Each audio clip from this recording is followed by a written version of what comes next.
Hello everyone, this is BB Sangme and today I am going to discuss about the manufacturing process, manufacturing considerations and design considerations of castings. So first of all, let us discuss about the introduction. Manufacturing of the product is an important link in the chain of events that begins with the concept of a probable product and ends with the competitive product in the marketplace. Product design, selection of materials and processing the materials into a finished components are closely related to one another. Manufacturing can be considered as a processing the available material into a useful component of the product. Example, converting a mild steel sheet into a car body, converting a billet of cast iron into a machine tool bed, or converting a steel bar into a transmission shaft. So the manufacturing process can be broadly classified into following three categories. First is the casting processes. So in these processes, the molten metals such as cast iron, copper, aluminum or non-metals like plastic are poured into the mold and solidified into the desired shape. For example, housing of gearbox, flywheel with rim and spokes, machine tool beds and guides. So first, casting is a one kind of process. Second is the deformation processes, in this process a metal is either hot or cold condition is plastically deformed into a desired shape. That is forging, rolling, extrusion, press working are the examples of deformation processes. The products include connecting rod, crankshaft, I-section beams, car bodies and springs are the best example for deformation processes. Third is the material removal or cutting processes. So in these processes, the material is removed by means of a sharp cutting tools. Turning, milling, drilling, shaping, planing, grinding, shaving and lapping are the examples of material removal processes. The products include transmission shafts, keys, bolts and nuts. So in this section I am going to discuss about the first part, that is design considerations of casting. Complex parts which are otherwise difficult to machine are made by the casting processes using sand molding. Almost any metal can be melted and cast. Most of the sand cast parts are made up of cast iron, aluminum alloys and brass. The size of the sand casting can be as small as 10 gram and it can be as large as 200 into 10⁻³ kilogram. Sand castings have irregular and grainy surfaces and machining is required if the part is moving with respect to some other part or structure. Cast components are stable, rigid and strong compared with machined one or forged parts. Typical examples of cast components are machine tool beds, structures, cylinder blocks of internal combustion engines, pumps, gearbox housings. So there are some design considerations of casting. So always keep the stressed area of the part in compression. So here you can see the image A, which is the correct one because it is applying some tensile type of load. Okay, so a cast component it will not be suitable particularly for the cast irons. They are not good in tension. Okay, so cast irons are good in compression. Okay, so cast iron has a more compressive strength than its tensile strength. The balanced sections with the equal areas in tension and compression are not suitable for cast iron components. The casting should be placed in such a way that they are subjected to compressive rather than tensile stresses. So figure B is the correct one comparatively figure A. When tensile stresses are unavoidable, a clamping device such as tie rod or bearing cap as illustrated in figure. Okay, so here you can see that unavoidable tensile force is there on these two vertical walls. Okay, so a tie rod can be used to avoid this okay, to avoid the tensile, or a cap.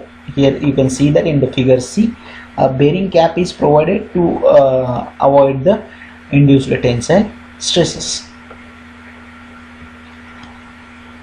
Around all the external corners, here in this figure you can observe that it has two advantages. The all round corners increases the endurance limit of the component, and it reduces the formation of brittle chilled edges. Because of the sharp corners, these corners are going to solidify very fast, because at the corners the area is very small. As the area is going to be reduced, the solidification will get faster, and when the component solidifies with high speed or thin components, there is a possibility of formation of carbide in case of cast irons. Okay, so these because of the carbide formation, these sharp corners they may get brittle, and at this corner there is a possibility of stress can get induced and component can fail from these at these corners, because whatever the property will be at this section or at this section, okay, that whatever the strength will be there, comparatively the grain size or the concentration of carbide will be more at the corners because of the high solidification rate. So that is going to hamper the strength of the product. Okay, so brittleness is going to increase at the corners because of the concentration of carbides. Okay, so to avoid this, a fillet radius should be provided. Here you can see that this second figure is the correct one. Here at this corner a fillet or radius is provided, you can see that.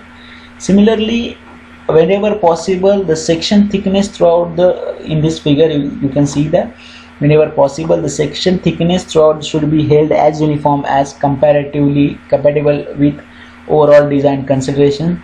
Abrupt changes should be avoided in the cross section results. Okay, here you can see that abrupt 90-degree change is there. Instead of a fillet radius is provided, and this one is the better than this, and this one is the best among all these three. Okay, so abrupt changes should be avoided. It is going to result the high stress concentration, so the strength of the component is going to reduce at the abrupt cross sections. If the thickness is to be varied at all, the changes should be gradually. Here you can see that in the both cases, in these two C and D case, gradual cross section change is there, but in the first figure A and figure B, a sudden cross section change is there which can result in the stress concentration. Avoid concentration of metal at the junctions. So here you can see that this is the junction. At the junctions as shown in figure, there is a possibility of concentration of metal which can result in the formation of shrinkage. Okay, shrinkage porosity or shrinkage cavity.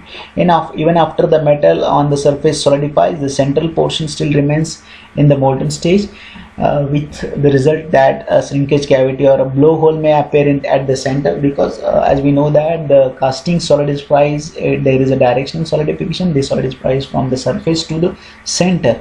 So what happens, as we know that the casting is having the tendency to get shrink, so the insufficient material on the center part will not get the sufficient amount of molten metal, and there is a possibility of, because of the directional solidification from the surface to center, the center part will not get the sufficient amount of molten metal, and there is a possibility of blowhole or shrinkage cavity at the junction point. So here you can see that obviously if you will take a cross section, you will find the cross section is more at this junction, and this part is going to solidify lastly. Okay, so at this point there may be a possibility of blowhole or shrinkage. So these kinds of junctions should be avoided while designing the casting components.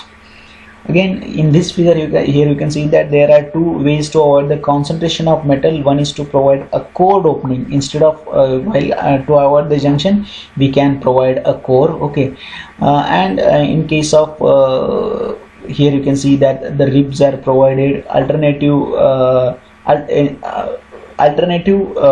ribs are there. Here you can see that a plus sign is there, so possibility of cavity is at here. So to avoid this, here the staggering is provided in the ribs or webs. You can see that this is the rib. In this case actually rib is provided. Okay, and core holes we can provide to avoid the shrinkage cavity.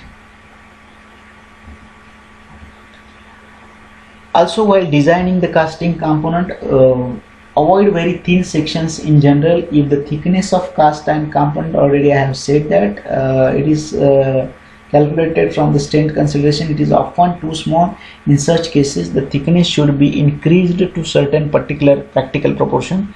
The minimum section thickness depends upon the process of casting, such as sand casting, permanent mold casting, or die casting. The minimum thickness for grey cast iron component is about 7 mm for parts up to 500 mm long, which gradually increases to 20 mm for a large and heavy casting. But some of the industries have successfully casted castings below 4 mm, also up to 2 mm some castings are casted. Okay, but solidification rate should be controlled in thin areas to avoid the carbide concentration in case of cast irons. Okay, short blast the parts wherever possible. The short blasting process improves the endurance limit of the component, particularly in case of thin sections. There are some ways to improve the strength of casting. I have illustrated in this figure. Okay, so the inserted stir will not restore the strength of the original thickness. The wall adjacent to the drilled hole should have a thickness equivalent to the thickness of main body. Okay, so this here you can see that this is the poor combination. This one is the good and this one is the better. Okay, so this kind of while dealing with the stud holes or studs, okay, this kind of these two methods are preferable one while selecting the wall thickness. Also, a cord holes should be placed like this instead of placing like this. Okay, when they are subjected to the tensile type of force. Okay, so these are the some casting considerations, design considerations for casting. Okay, so thank you.